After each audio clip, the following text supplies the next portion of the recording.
septembre.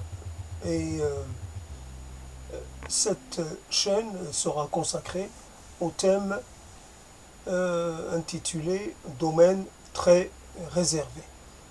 Pourquoi domaine réservé? À défaut d'une autre appellation qui ont pu être jardin secret, lieu d'aisance,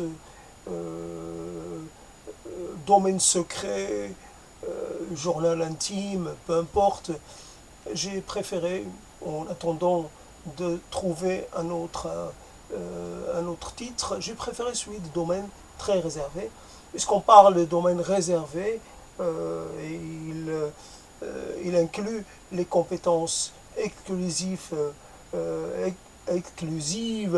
dévolues au chef de l'État français dans le cadre de la Constitution de la Ve République et qui ne sont pas des moindres. Ce sont des compétences assez impressionnantes. Et donc, finalement, domaine très réservé, cela n'est pas très clair. Mais cela veut dire, en fait, le domaine de l'exercice, ou le dernier domaine, ou l'ultime domaine de l'exercice d'une liberté qui se veut la plus poussée possible, mais qui sera quand même contenue, car il n'y a pas, on ne s'autorise pas l'exercice d'une liberté absolue, une liberté illimitée. Il y a toujours une forme de régulation, pour ne pas dire évidemment de censure. Nous nous censurons, nous essayons toujours de trouver une manière de rester un peu dans les mêmes cadres que les autres. Si par exemple je fais acte d'une certaine misanthropie, ce qui est pour moi est la chose la plus minimale, je n'aime pas l'homme, évidemment, il n'y a rien à aimer dans l'humanité, je ne suis pas un humaniste.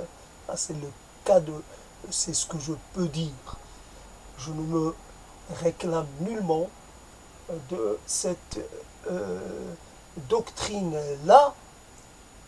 Je ne situe l'homme dans aucune comment dire, fonction ou compétence particulière. Simplement, la question je pourrais poser, c'est à partir de quel élément objectif a-t-on pu désigner l'homme comme l'être le plus apte, d'une certaine façon, à se poser comme l'élu, comme l'être le plus parfait, le plus accompli. Et évidemment, cette chose a évolué, si je puis dire. Il y a une certaine dévolution, il y a une certaine, j'allais dire, régression. Le statut que l'homme s'accordait, l'anthropocentrisme par exemple, a été mis à mal. Ainsi, le langage peut-être n'est plus de l'exclusivité de l'homme, évidemment l'humour n'est plus, ou le rire en tout cas, un certain nombre de choses, la politique évidemment aussi, et peut-être une vie spirituelle, une certaine conception de la vie et de la mort, et une conception de la morale, une conception de l'histoire, etc., etc. Cela a été enlevé à l'homme et évidemment parce que partagé par d'autres êtres. Je ne dis pas créature, car pour moi la chose réfère à un ensemble de doctrines que pour l'instant je ne défends pas. Encore que il ne s'agit pas d'un mot, ce n'est pas un mot qui va faire la différence. C'est pas parce que j'aurais choisi le mot, je ne sais pas, évolution plutôt que création ou apparition que je vais que je l'aurai fini. une fois pour toutes avec le domaine de, non pas de la religion, mais le fait de diviser le monde entre des puissances. Il y aurait une puissance, je ne sais pas, fondatrice, puis à partir de ce moment de fondation, il y a des, des existences, euh, il y a tout ce qu'on constate et tout ce qu'on voit. La seule chose qui était... parce qu'en fait, le problème n'est pas dans la religion elle-même ou dans le fait de référer ses origines et sa raison d'être et sa matérialité à une force supérieure, mais c'est plutôt dans la mise en mots de cette religion. Si quelquefois c'est très simple, c'est trop schématique, simplement, quand on voit la complexité, on a du mal à, comment dire, on a du mal à la faire adhérer, cette notion, cette expérience de l'ultra-complexité. On a du mal à l'intégrer à une vision ou à roman créationniste. Ça ne peut pas évidemment, au niveau chronologique, quand il s'agit de dire que le monde a été créé il y a 6000 ans, la chose est franchement ridicule. La notion même de temps, la temporalité est une chose avec laquelle dont il ne faut pas avoir peur. Ça a été créé il y a quelque temps.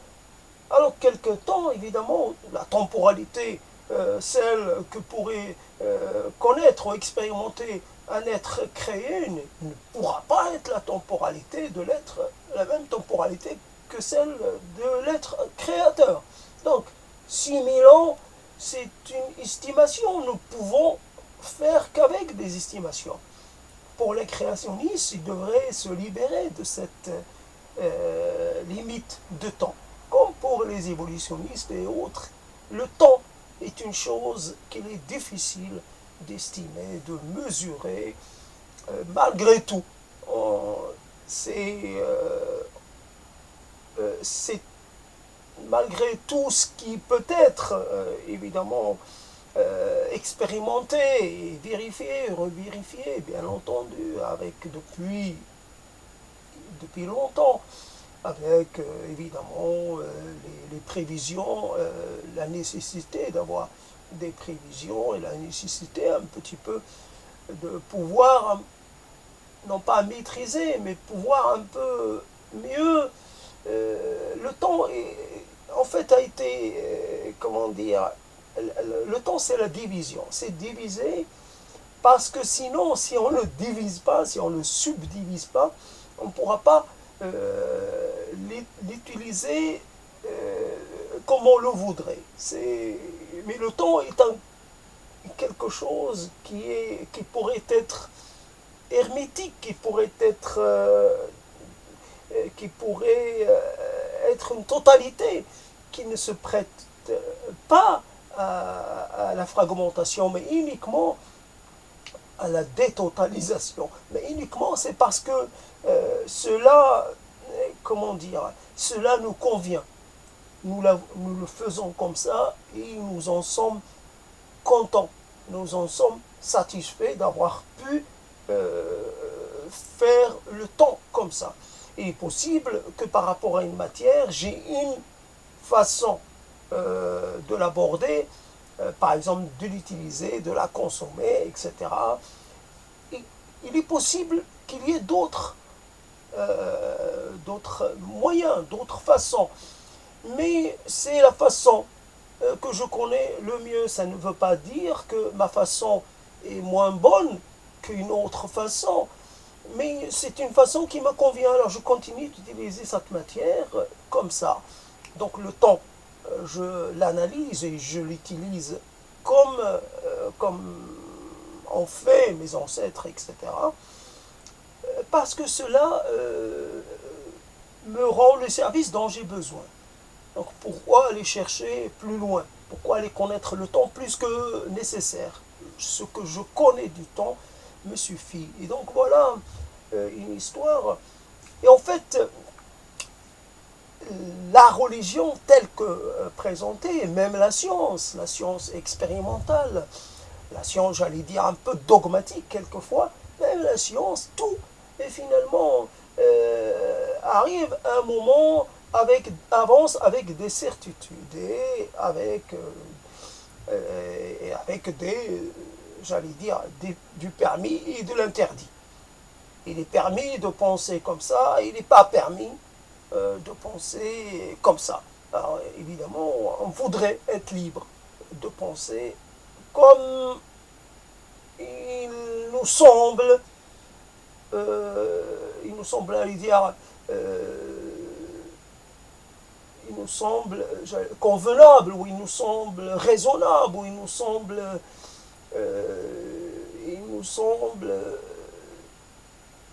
opportun, peu importe, de penser.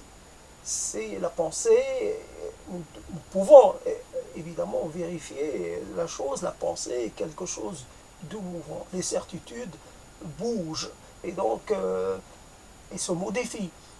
Mais au moment où nous avons une certitude, cela nous semble être la bonne certitude. Nous pouvons nous tromper. Nous faisons un peu l'expérience de nous tromper régulièrement. Sauf que la religion ou la science ou autre, tout ce qui est système de croyance bien installé, voudrait nous faire tenir tout le temps avec les mêmes assertions, avec les mêmes prémices, avec les mêmes visions, avec les mêmes conclusions, avec les mêmes... Et être libre de se tromper, de faire un peu son propre chemin, son propre cheminement. Voilà l'idée, domaine réservé pour dire à quel point ce n'est pas l'homme qui est mauvais, quand je refuse l'homme ou l'humanité. Pour moi, elle n'est pas à sauver. Il n'y a rien à sauver. Il n'y a pas spécialement, elle n'a pas de qualité intrinsèque plus intéressante que celle qu'aurait, par exemple, quelque chose qu'on déteste fondamentalement et qui me faisait horreur, moi aussi, des blattes. Qu'une blatte, pas la blatte de Madagascar que les gens manipulent, mais la blatte qu'on trouverait un peu dans le caniveau, dans les salles de bain, dans les lieux un peu particuliers, et la blatte qu'on sent pas propre, la blatte. Ou autre chose, ou qu'une mouche, ou peu importe, les choses, il n'y a donc rien. Évidemment, l'être qui souffre à un moment donné, le bourreau et la victime. On pourrait dire, oui, c'est un couple qui ne peut fonctionner que dans un rapport un peu, j'allais dire, dialectique, un rapport un peu un rapport étroit. Mais le bourreau, évidemment, le bourreau peut très bien se retrouver euh, dans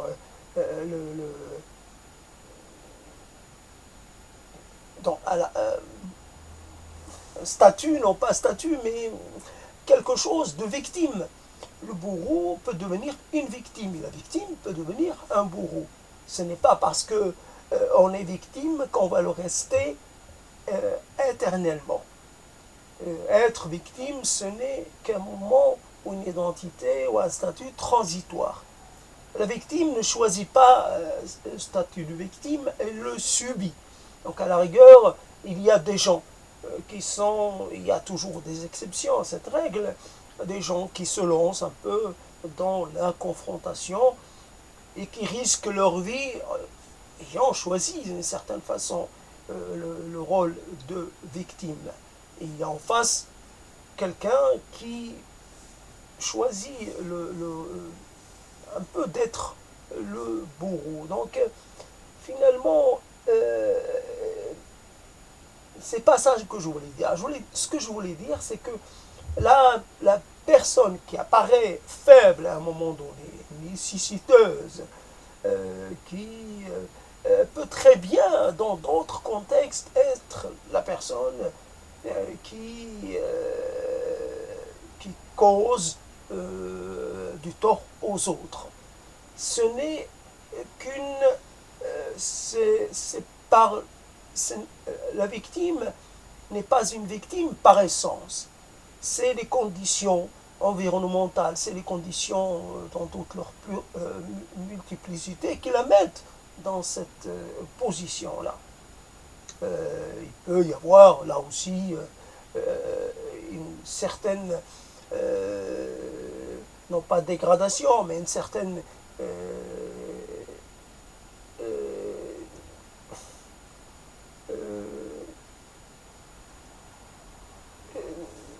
la victime peut être une victime, j'allais dire, il peut y avoir plusieurs statuts de victime, enfin pas statut, mais plusieurs, il peut y avoir un groupe qui est victime d'un autre groupe, mais ça ne veut pas dire que parmi ce groupe-là, il n'y ait pas des gens qui vont transformer certains de leurs semblables en victimes. Alors il y a une victime comme ça, j'allais dire, un groupe qui, ça ne veut pas dire qu'une victime ne peut pas être un bourreau en même temps.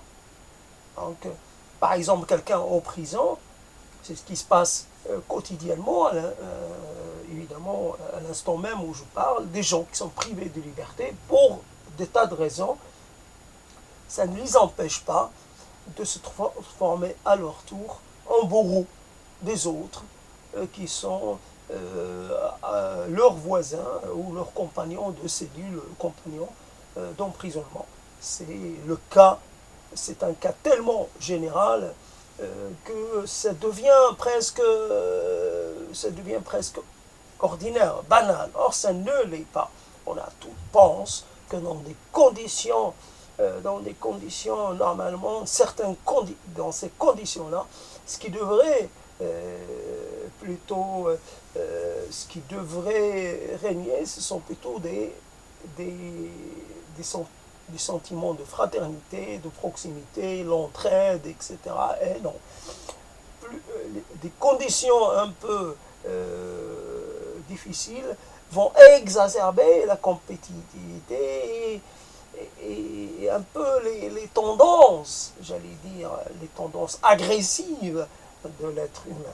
Ça va faire, on peut très bien subir plus de sévices de la part de ses compagnons d'emprisonnement que de la part des gardiens et du reste de la société. Donc, donc l'humanité est pas sauvable. Par exemple, dans l'arche de Noé, moi j'aurais pas sauvé le couple d'humains. J'aurais pas sauvé les humains. Je sais pas si c'était comme ça l'histoire ou le mythe.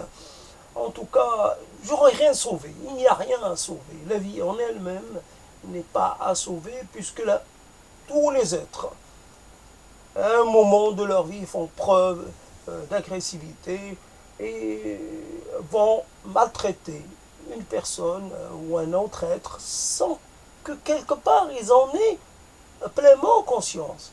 Et moi aussi, j'ai maltraité et sans avoir tout à fait conscience que je faisais quelque chose de mal. Ce qui était pire, c'est que beaucoup de mes actions de ce type me sont sortis de la mémoire. Je les ai oubliés. Ou j'en ai gardé de quelques-unes, vraiment quelques éléments, vraiment quelques fragments. Mais beaucoup, je les ai effacés de ma mémoire. Pas consciemment, je n'en sais rien comment cela s'est passé, mais en tout cas. Donc, j'affirme, évidemment, si j'appelle à l'élimination de l'être humain, si j'appelle à l'élimination du vivant, ou si j'accorde peu d'importance au vivant, et que, évidemment, moi aussi, dans cette affaire-là, je suis concerné. Je m'estime que je n'ai pas de qualité qui puisse me permettre, par exemple, d'être sauvé. Je ne suis pas quelqu'un qui mérite d'être sauvé, d'être...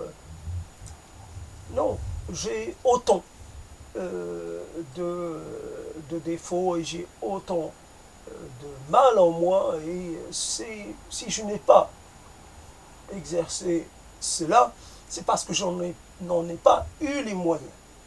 Je me suis transformé en une sorte de victime parce que, comment dire, parce que j'ai été vaincu. Mais si j'avais pu avoir les moyens d'accéder au pouvoir, à la domination, j'aurais peut-être agi comme les autres. Et il est évident que j'ai fait acte d'exercice de pouvoir de façon éhontée, à des échelles assez modestes, mais c'est un exercice, c'est quelque chose qui a eu lieu quand même. On maltraite malgré tout. Voilà, je ne sais pas comment on appelle ça, la déclivité dans le rapport de domination. Cette histoire que l'homme qui est dominé par son chef au travail, qui domine sa femme, la femme qui domine autre chose. Je ne sais pas si il est possible, donc je ne sais pas comment cette règle, comment on peut l'appliquer, mais je me l'applique à moi déjà. Voilà, donc domaine très réservé. C'est difficile de sélectionner une chaîne juste pour parler de quelque chose comme ça. Ça commence un peu, de façon un peu laborieuse. Ça ne veut pas directement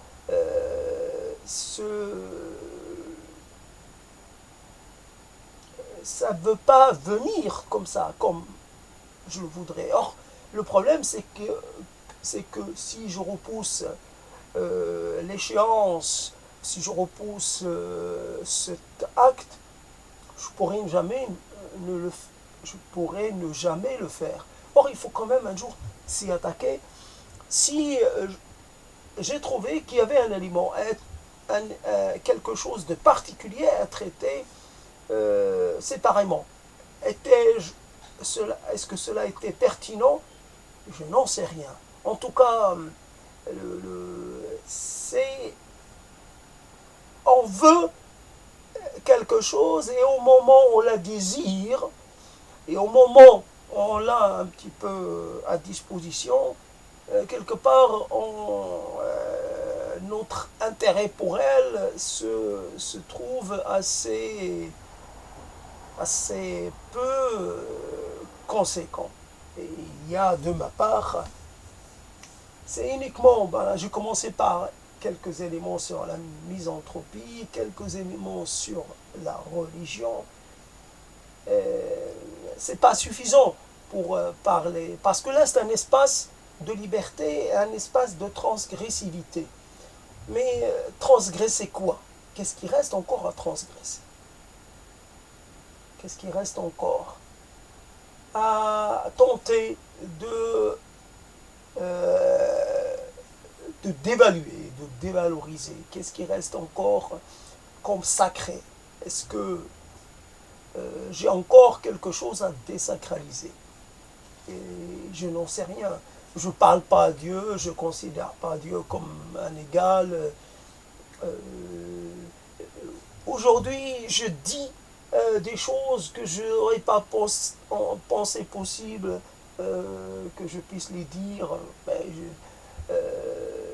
j'avais toujours peur de cet horizon, ce moment. On disait, oui, les gens qui n'étaient pas très croyants, très pratiquants, à l'approche de la mort, dans leur vieillesse, ils deviennent pratiquants. Ils commencent un peu à préparer, on ne sait jamais. Ouais, je me dis, si je commence un peu à tolérer l'existence de Dieu, à penser possible l'existence de Dieu, ça y est, je commence un peu à faire le chemin inverse de l'incroyance vers la croyance. Sauf que moi, évidemment, euh, avec l'idée ou avec la conviction que finalement, d'abord, infirmer l'existence des choses ne veut pas dire que cette chose ne puisse pas exister. C'est moi, de ma position à moi, qui dénie l'existence d'une chose. Mais cette chose-là peut exister en dehors de moi. Elle en a certainement le pouvoir. On parle d'une chose qui peut être au-delà du pouvoir des mots, au-delà du pouvoir des choses qu'on pense à l'intérieur de soi, qu'on élabore. Dieu ne peut pas être comme ça nié, ne peut pas être défait, ou ne peut pas être mis, on ne peut pas le faire disparaître parce qu'on aura pensé. Quel est le pouvoir de la pensée? Est-ce que le fait de penser que quelque chose n'existe pas va faire en sorte de la faire disparaître? Dieu est certainement quelque chose de plus, de plus que ce que permet la pensée. Il doit être, comment dire, il doit pouvoir exister à plusieurs dimensions. Il peut y avoir plusieurs. Alors, la chose qu'on sent, la chose qu'on expérimente, la chose qu'on ne voit pas, mais la chose qui peut exister dans un domaine auquel on n'a pas accès. C'est cette idée que j'ai rencontrée à un moment donné, que la qualité de Dieu, ou la dimension de Dieu, ou la nature de Dieu ne peut pas être perçue par un humain, parce que c'est impossible de pouvoir percevoir l'être qui nous aurait créé, d'une certaine façon. Parce que justement, nous en avons, nous avons des parents biologiques, comme on dit. Ces parents, on pourrait essayer de passer notre vie à essayer de les connaître. Souvent, on ne trouve jamais le bon moment pour leur poser des questions, pour leur demander de se raconter. Et puis, ils peuvent très bien choisir de nous raconter ce qu'ils veulent. Après, ils peuvent très bien refuser aussi. Ils refusent, ils reportent, ils décalent, ils trouvent toujours une excuse.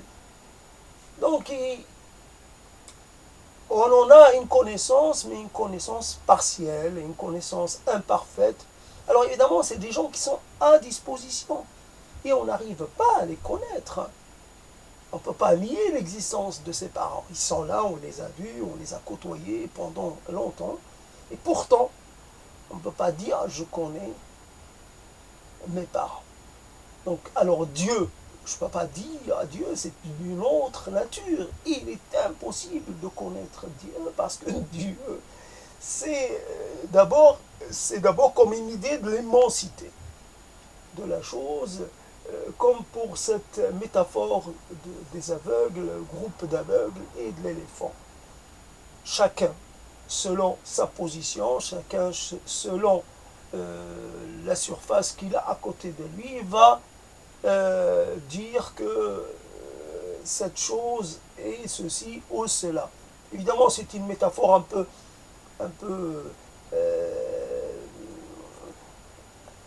ce n'est pas vraiment très vraisemblable, mais évidemment, les métaphores ne sont pas faites pour être vraisemblables, mais parce que on a oublié un peu, on n'a pas mis dans cette métaphore l'élément odorant, on n'a pas mis le bruit, on n'a pas mis le contexte, l'environnement. Non, c'est vrai que c'est quelque chose d'imposant, un éléphant. Mais on peut avoir du mal à nous situer par rapport à cette impossibilité. Et il y a quelque chose qui nous dépasse par sa masse, simplement par sa masse. Et il y a un phénomène de différenciation entre les masses. Il y a des masses petites, minuscules, invisibles, et puis il y a des masses qui sont imposantes et presque impossibles à croire. Pourquoi tant de masses? Quel est son intérêt? L'intérêt de voir quelque chose d'aussi gigantesque. Mais après tout, c'est cernable. Mais Dieu, obligatoirement, pour qu'il puisse donner naissance, être la source de toute cette incommensurable immensité, il faut qu'il soit encore plus immense. Alors le problème du langage, c'est qu'il ne voit que deux catégories. Immense et pas immense, petit. Alors on peut évidemment introduire des dimensionnalités dans la mesure. On peut dire il est immense, mais un petit peu plus qu'immense, un peu moins, un peu plus que petit. Mais on peut dire qu'il est petit, mais c'est pas petit comme on l'imagine. Il est petit, mais petit par rapport à quoi? Ou immense par rapport à quoi? C'est souvent, nous imaginons, évidemment, pour pouvoir dire de quelque chose d'immense, il faut la comparer avec une autre qui est, elle, moins immense. Pour qu'il y ait la possibilité de comparer. Donc, comparer Dieu par rapport à quoi? Nous pourrions être des sortes de la dimension d'une bactérie ou d'un microbe. Et à ce moment-là, nous avons une idée d'avoir une certaine dimension. Il est possible que cette idée de notre dimension ne corresponde pas à la réalité. L'univers dans lequel nous vivons, c'est l'univers qui nous impose cette vision ou cette façon de nous mesurer. Il est possible que les bactéries, elles aussi, dans leur univers, elles se pensent ou elles se voient comme dotées d'une certaine stature, d'une certaine grandeur, si je puis dire. Là, j'introduis un élément qui n'est pas... Mais en tout cas, il faut pouvoir... Une bactérie n'est pas consciente qu'il existe quelque chose de plus grand qu'elle. Donc, elle se pense comme la chose la plus grande. Nous ne sommes pas conscients qu'il existe quelque chose de plus grand. Bah, l'éléphant, c'est pas un bon exemple. Ça peut rentrer dans le... Mais quelque chose de plus grand, on a conscience qu'il existe des choses plus petites. C'est comme ça que nous sommes faits. Nous avons ce rapport au monde, à la recherche, nous essayons de d'instaurer une série euh, des relations aux choses de par leur dimension telle qu'elles s'offrent à nous. Tout cela est une affaire de... Nous sommes limités et à partir de cette statut d'être limité, nous essayons quand même de déterminer ou de doter les autres êtres d'une certaine stature, de leur définir, de leur donner de les identifier telle ou de cette façon ou d'une autre. Euh, qu'est-ce que je peux dire encore? Voilà, l'idée, c'est je ne peux pas, évidemment, comme tout le monde, je ne peux pas prier, même si j'ai fait,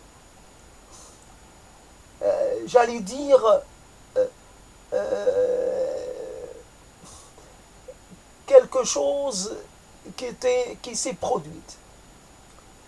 Une chose énorme. Et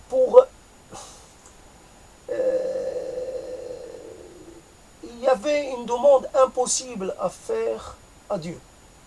Dieu, si tu sauves cet être, je pourrais.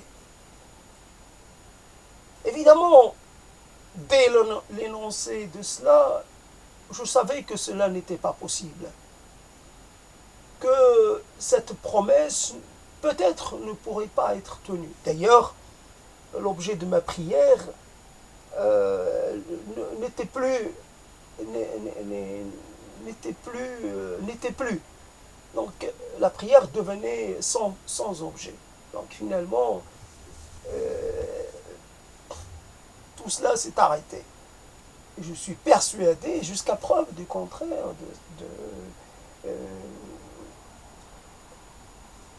je ne sens pas la nécessité d'avoir un Dieu comme pour...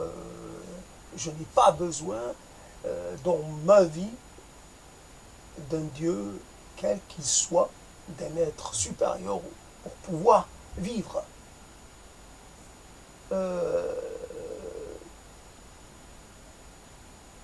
Mon passé me suffit, ma situation me suffit pour me donner suffisamment de matière à réflexion. Et Dieu, je ne le vois pas, je ne le vois nulle part. Mais je ne lui fais pas le procès, évidemment. Je fais pas, je lui demande pas, je ne peux pas dire, ah oui, Dieu, pourquoi tu m'as abandonné? Non, je n'ai pas je n'ai rien, je n'ai pas de reproche à faire à Dieu, puisque je n'attendais rien. Donc quelque part, je n'ai pas à demander, je n'ai pas à exiger, je n'ai pas à implorer, je n'ai rien à faire. Alors, évidemment, la nature de la croyance elle-même est une chose. Est-ce que les gens croient parce qu'ils ont choisi de croire? Est-ce qu'ils croient parce que ils font un peu comme tous ceux qu'ils ont à côté d'eux? Simplement, c'est une histoire d'héritage. Simplement, c'est une affaire de coïncidence. Ils sont nés dans un environnement, ben ils seront, je ne sais pas, ils sont nés dans un environnement sikh, ben ils seront sikhs. Peut-être qu'un jour, il y aura un sikh qui va un peu sortir de la communauté des sikhs parce que quelque chose va lui apparaître comme pas acceptable et il va être à l'origine d'une nouvelle doctrine, d'une nouvelle vision, il va être un rebelle, il va être une sorte de blasphémateur, pourquoi pas. Mais en attendant, un sikh un sikh va être à l'origine d'autres sikhs et rien d'autre. Alors ça va être toujours un signe, il s'agit d'un homme, toujours le lion, toujours le symbole de la puissance. Et les cheveux longs, etc., etc. Je ne sais pas ce qu'il en est des femmes, en tout cas les hommes qui ne se coupent jamais les cheveux. Simplement, est-ce qu'il y a quelque chose de cette vérité-là qui puisse être constatée et acceptée parmi les non-sikhs. Si la vérité est une vérité quelque part absolue et une ultime vérité, elle devrait pouvoir être acceptée et ressentie par tous. Or, voilà ce qu'on voit. On voit qu'un système de vérité, qu'un système de rapport au monde, ben, finalement, il est localisé. Il appartient à une ère géographique, culturelle, etc. Il suffit de faire quelques chemins plus loin, quelques pas plus loin, pour se rendre compte que ça commence à différer. Que la pratique, évidemment, est un peu différente. La pratique subit l'effet de, de l'espace et subit aussi l'effet du temps. Si une vérité est immanente, elle devrait être insensible au temps, insensible aux distances. Or, elle se modifie en fonction. Elle ne cesse d'ailleurs de se modifier. Il y a toujours l'apparition de gens qui se disent être prophètes ou quelque chose dans ce genre. Ils sont persuadés qu'il y a besoin que les prophéties d'avant ne sont pas suffisantes, sont devenues caduques, etc. Qu'il faut renouveler un peu la mission prophétique. Il faut une prophétie actuelle. Bon,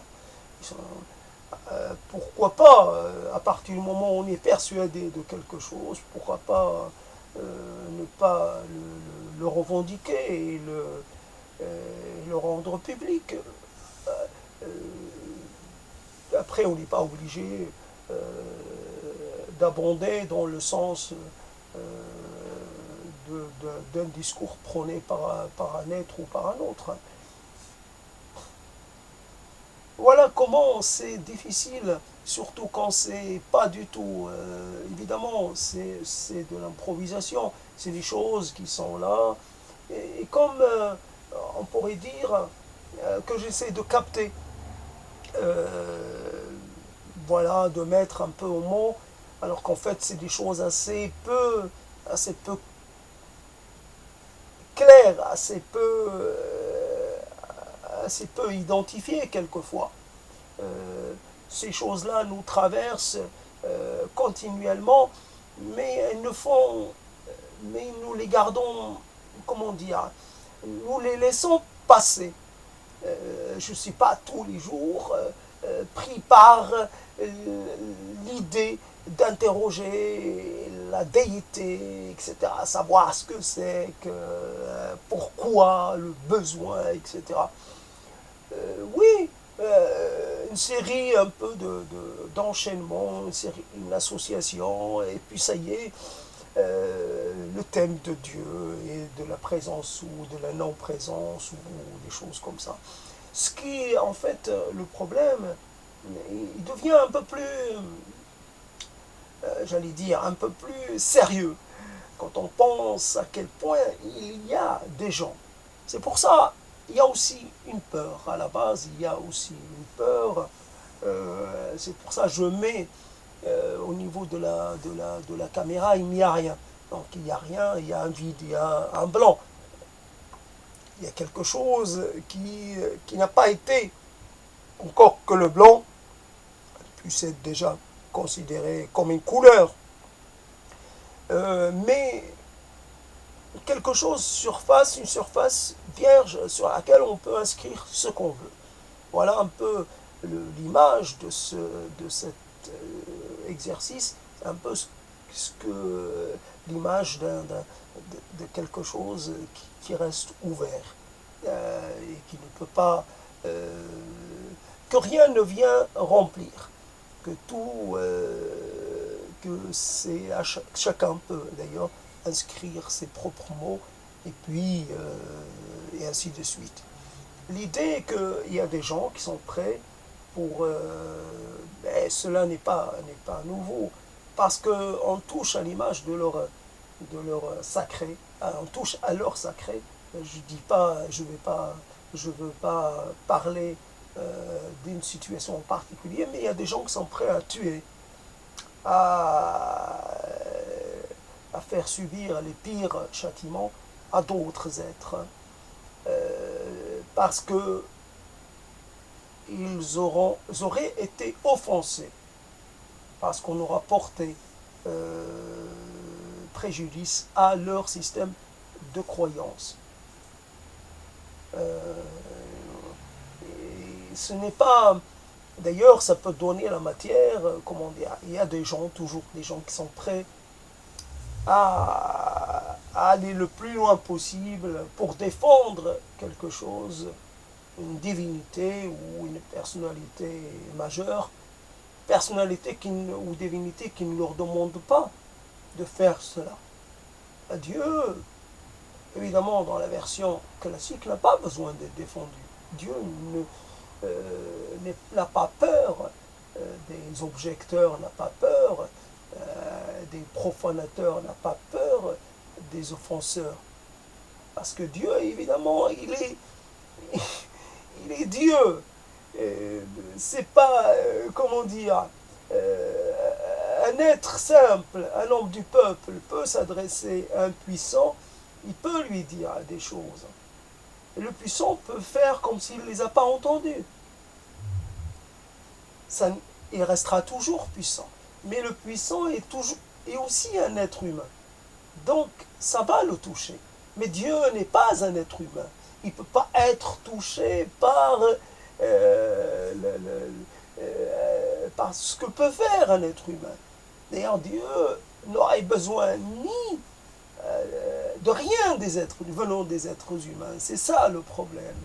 C'est qu'on pense Dieu comme ayant besoin. Et donc, s'il a des besoins, c'est plus un Dieu.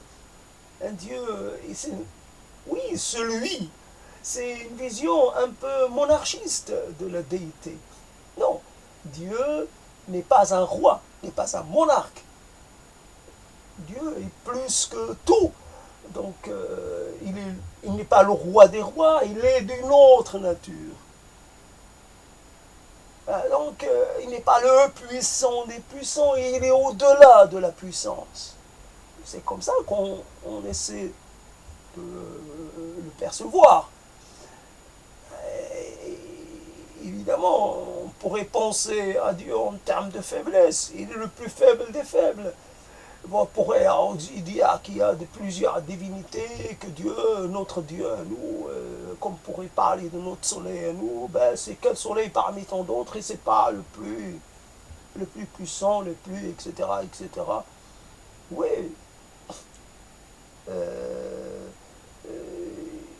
C'est ça le problème, c'est que Dieu, une prière pour Dieu, ce n'est pas une chose totalement absurde. Je prie Dieu simplement, si Dieu est un être juste, en restant un peu sur un plan assez humain. Dieu comme une créature humaine. Voilà, c'est la créature qui crée ça, ses propres mythes, évidemment. Comment expliquer sa propre existence? Alors on crée tout un roman, toute une mythologie. Voilà. Donc, évidemment, les êtres mythologiques nous ressemblent, ce sont nos émanations. Ils émanent de nous. Alors, évidemment, quand on parle de Dieu, c'est encore une émanation humaine. Mais Dieu, ça doit être différent. Alors, Dieu, il a besoin de ceci ou de cela. Comme pour les Grecs, les dieux avaient besoin de sacrifices. Voilà, sacrifier pour Dieu. Dieu, il a que ça à faire. Dieu, oui, les dieux, ils ont besoin qu'on on leur sacrifie pour eux, mais évidemment, comme ils sont dans d'une autre essence, ils n'ont pas besoin de manger, ils ont besoin juste d'avoir un peu cette, comment dire, la fumée qui monte. J'ai du mal à en parler, je ne sais pas comment bien en parler, mais en tout cas c'était, on incinérait quelques éléments de la bête sacrifiée, et c'est ça qui nourrissait les dieux. Vous imaginez quelque chose de plus absurde, de plus ridicule, un dieu qui se nourrit de la fumée. Évidemment, j'allais dire le bestiaire, le panthéon grec est un panthéon particulièrement humain, particulièrement à l'image des humains. C'est vraiment, c'est un peu, quelque peu, des êtres humains dotés de pouvoirs un peu particuliers, tout simplement. Après, donc, c'est comme ça. C'est qui parle en moi et qui s'exprime en moi? C'est l'enfant. C'est l'enfant, et quand on voit des expressions d'adoration qui sont ridicules. Voilà donc Dieu, et on demande à Dieu d'être injuste. On fait quelque chose et on demande, on prie, permets-moi d'arriver le premier. Mais Dieu ne peut pas permettre cela. Si moi j'arrive le premier, parce que Dieu aura satisfait à ma prière, aura satisfait à ma demande, bah quelqu'un d'autre va être lésé. Donc Dieu aura intérêt à être neutre et à laisser les choses se dérouler comme normalement.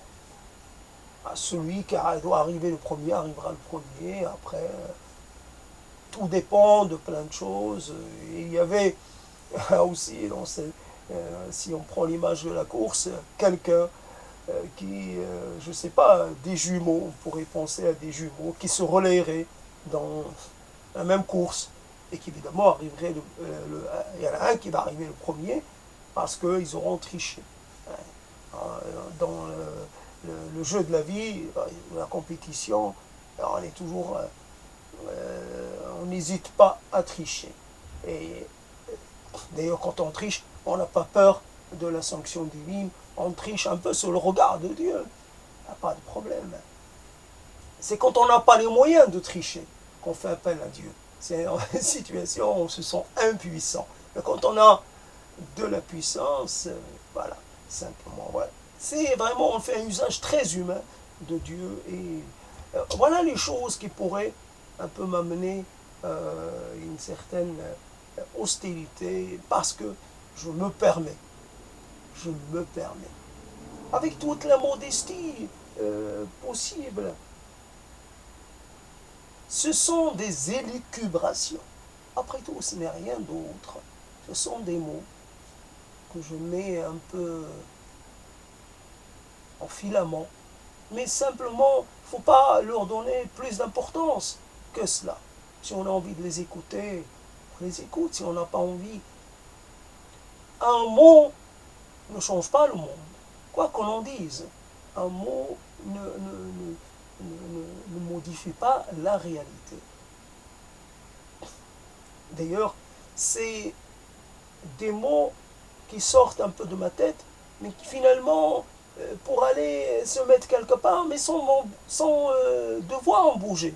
Ça ne va pas bouger. Ça ne va pas aller plus loin. Ça va rester à sa place. La place, c'est d'être oublié. Pourquoi alors en faire part à d'autres?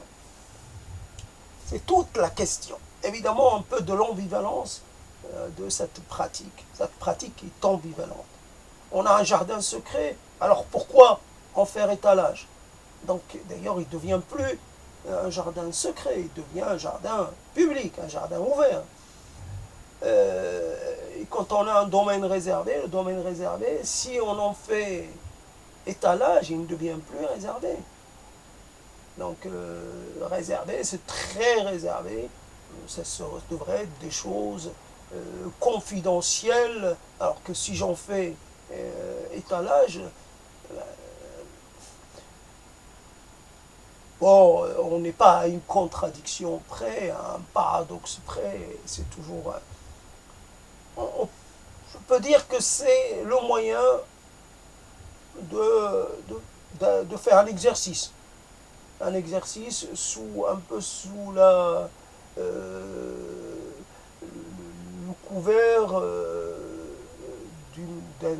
d'un thème particulier. C'est l'occasion.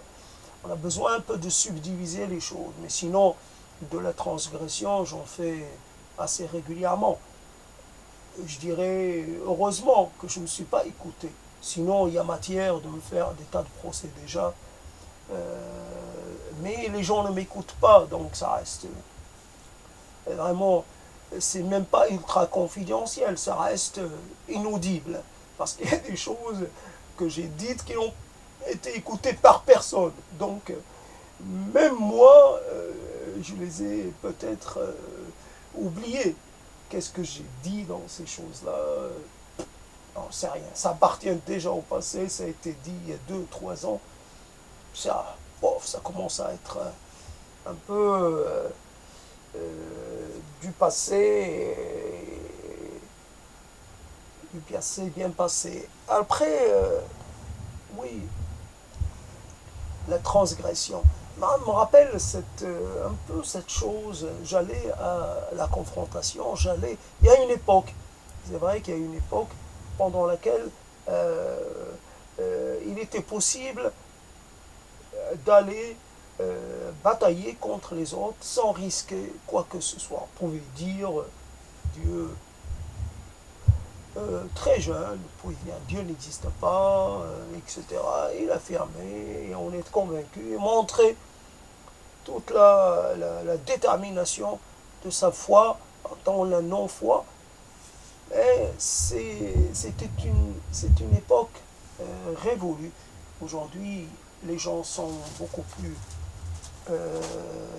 moins ouverts, ou moins permettent moins un peu la controverse. La controverse n'est plus possible, et les gens sont devenus plus croyants, plus piétistes, il y a des gens sont plus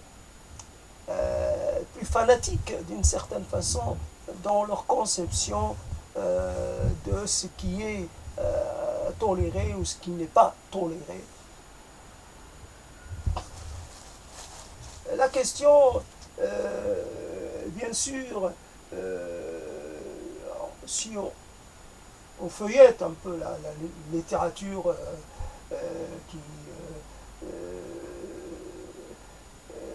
qui se réfère aux prophètes et à leur biographie, à leur environnement, ce qu'ils ont laissé, il peut y avoir matière un peu à interrogation. Un prophète n'est pas un être qui ne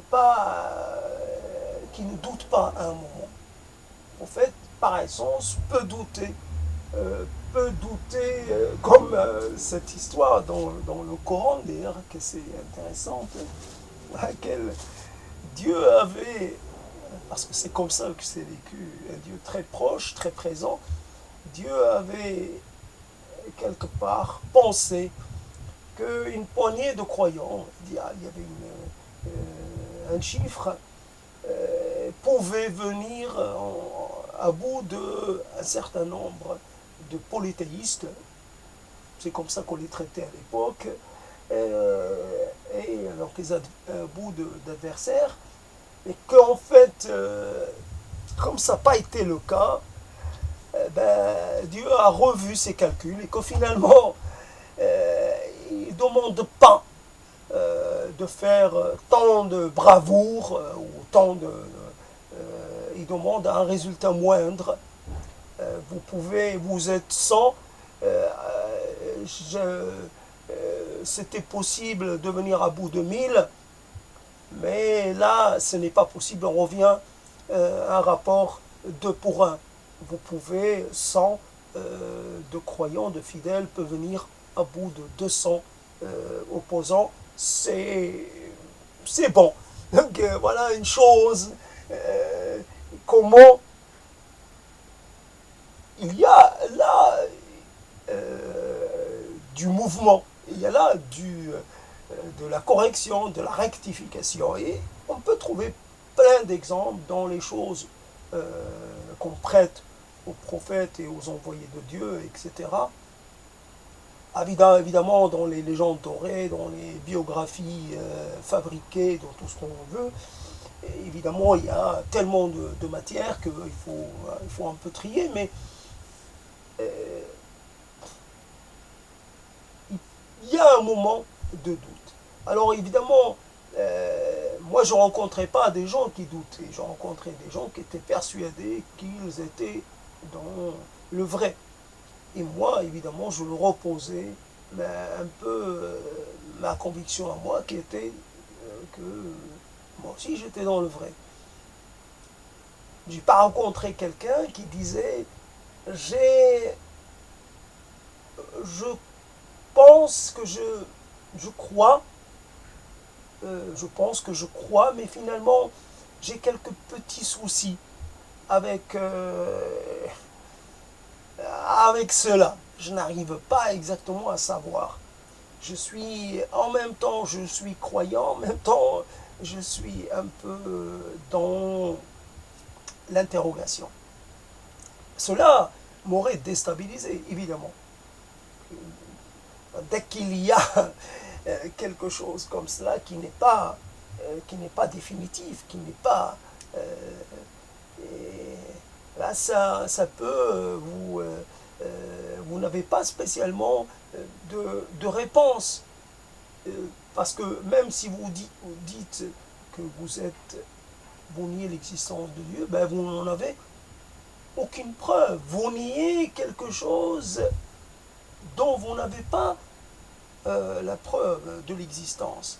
Comment peut-on nier un néant? C'est ça qui est contradictoire dans les termes et dans les faits.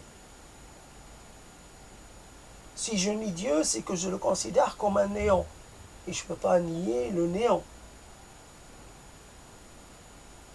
Et même, donc voilà, je reviens sur l'idée, même si je nie la chose, ça ne veut pas dire que la chose n'existe pas. Au-delà de mon système un peu de conviction, au-delà de mon expérience propre, ben, je peux pas me situer bien loin. Je suis prisonnier de ma façon de voir, un peu de mon corps à moi, de mon histoire à moi, de mon récit à moi. Je suis prisonnier. Alors donc, euh, en fait, je poursuis là, sans le savoir, la geste prophétique. La geste prophétique, elle concerne, d'ailleurs, euh, elle concerne quelqu'un qui se retrouve hors du, du chemin dont il a hérité. Quelque part qui se pose des questions. Jésus, Mohammed et d'autres, et Bouddha par exemple, lui aussi né dans un environnement hindouiste, obligatoirement tout ce qui est en fait euh, invention de nouvelles religions, c'est au début de l'invention, parce que l'invention a pris quelques temps, quelques siècles, et le, il y a une interrogation, il y a une sorte de, de, de rébellion ou de un être qui interroge son environnement et euh, qui doute de la justesse de ce qu'il des valeurs qui encourent dans cet environnement. Donc il y a moyen de se retrouver, de se réaligner sur les prophètes anciens, dans le sens où on cherche peut chercher à comprendre, chercher la vérité, chercher la réponse à leurs questions. On pourrait dire, Dieu, pourquoi m'as-tu créé ainsi? Être insatisfait, être inconvaincu, être incroyant, être... Voilà, on pourrait poser la question. Donc, je ne suis pas tellement différent dans cette, dans cette quête-là ou dans cette situation-là. Je ne suis pas plus différent que... Voilà, donc, domaine très réservé, domaine, je disais, oui, c'est difficile de faire... Des fois, on voudrait un peu faire dans l'expression libre la plus totale et on n'en a pas les moyens intellectuels. On n'en a pas les moyens sémantiques. Alors on fait avec ce qu'on a sur le moment. Il y a des moments où on est plus inspiré que d'autres et des moyens où c'est un peu l'inverse. Mais il y a une limite. On ne peut sortir de soi que ce qu'il est possible d'en sortir. Je ne peux pas m'étendre à l'infini sur ces questions. À un moment, je vais arriver aux limites de mon expression. Quelque part, je suis arrivé à 1 heure, je pense pouvoir finir. C'était juste pour entamer cette chaîne ou cette thématique du domaine très réservé. Je pourrais bien sûr y inclure à d'autres moments des choses différentes, un domaine qui est un peu dans le sens où il y a un besoin ou une envie un peu de révéler un peu les profonds travers qui sont les miens. Il y a des choses finalement celui qui reconnaît un peu sa faute peut se sentir plus léger, mais ce n'est pas ça. Ça pourrait être perçu comme cela. Et si je fais des révélations, entre guillemets, c'est à un moment donné dire que moi je suis conscient et j'ose exprimer cela. Si je suis, malgré tout ce que je peux dire, si je suis d'une certaine façon raciste, ou quelque part de ma part, il y a quelque chose de cela. Mais c'est parce que fondamentalement, c'est ça ma vérité. Évidemment, je suis en lutte contre cela. Cette chose, je ne m'en satisfais pas, je ne m'y soumettrai pas. Je me soumets pas à certains de mes travers. Je les combats le plus fortement possible. Et je vais ajouter, d'ailleurs, je pense, dans ce domaine très réservé, je mettrai cet enregistrement que j'ai fait et qui s'intitule, peut-être que je pourrais partir sur la thématique du prophète avorté, pour être intéressant aussi, et d'une certaine façon, à quel point on a du mal à se situer, et je suis un peu l'enfant d'une tradition, et je ne peux pas m'en extraire, une tradition qui est elle-même issue d'une autre tradition, etc., etc.